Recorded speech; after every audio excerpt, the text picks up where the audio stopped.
Duper's delight, it's a giveaway smile. 'Cause then she thinks that she's gotten away. It's a Duper Warning. delight.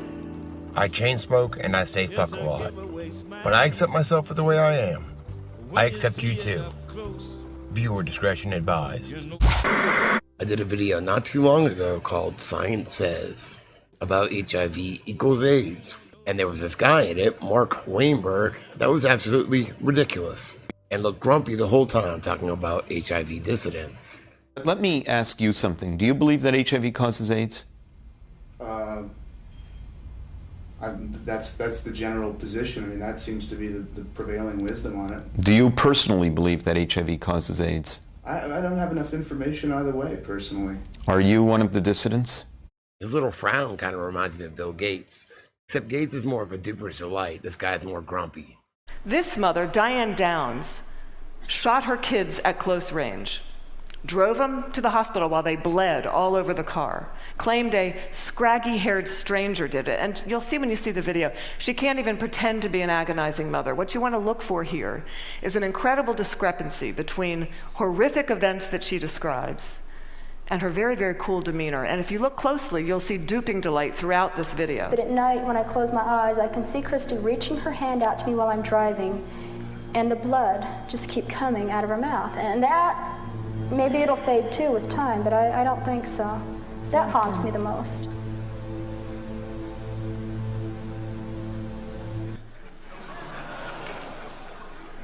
The economy is not going to be anything like it was. It's going to take a long time to recover. It's going to be, people are going to be surprised at how slow and how fitful this is. Dr. Fauci's doing a very good job of saying the numbers are what count here. If we have, 1 in 10,000 side effects, that's, way more, 700,000, people who will suffer from that. In a way, they're kind of opposite.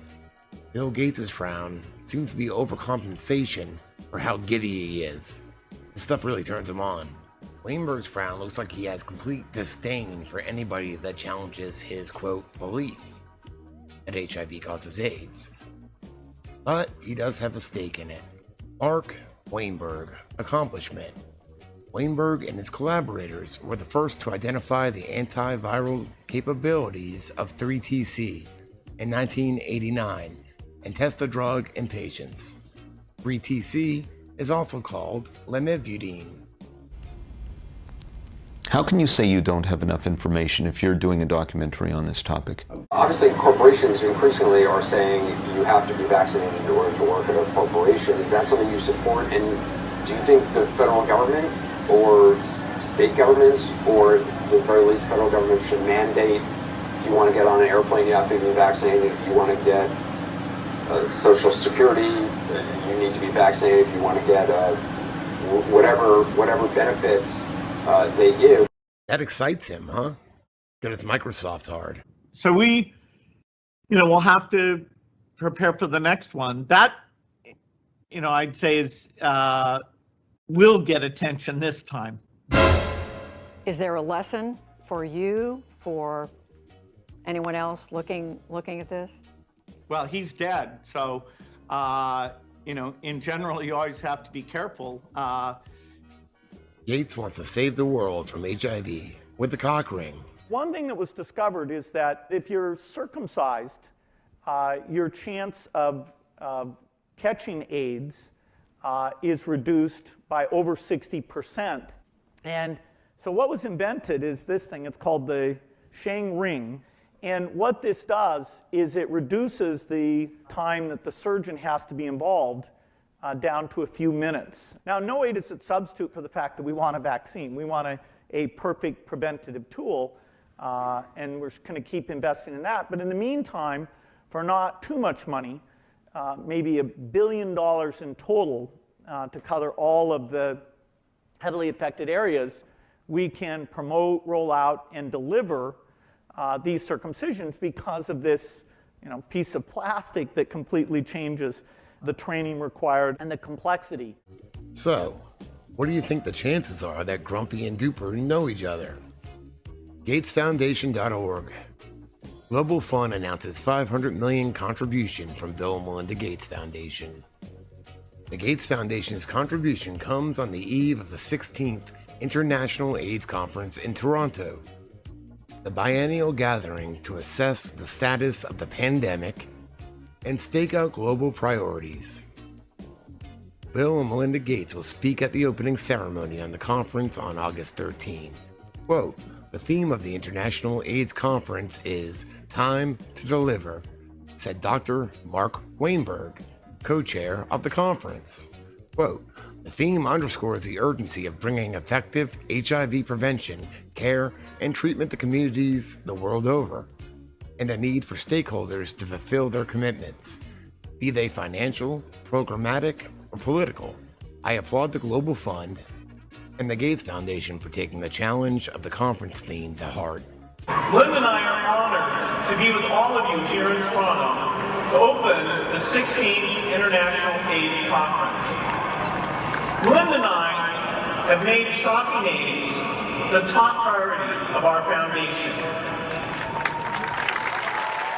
In rich countries, I will say that providing the dollar resources for things like Global Fund is probably the biggest contribution that rich countries need to do. I think if the young people of the world spoke across the income divide that is yawning greater and greater as the days go by, and said we have the same dreams, therefore we deserve the same chances, that would be something really worth doing.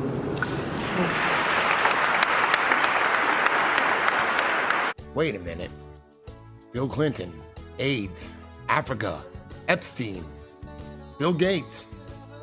It's all coming together.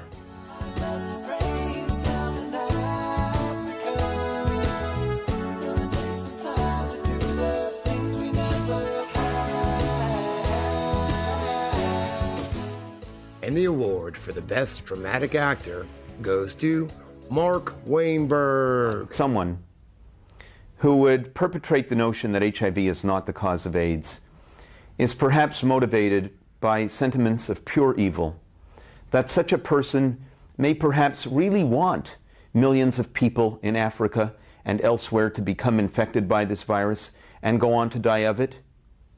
And who knows, maybe there's a hidden agenda behind the thoughts of a madman. Maybe all psychopaths everywhere have ways of getting their views across that are sometimes camouflaged in subterfuge. But I suggest to you that Peter Duesberg is probably the closest thing we have in this world to a scientific psychopath. There are a lot of other scientists that raise the challenges that he raises. And now the interview's finished. Thanks.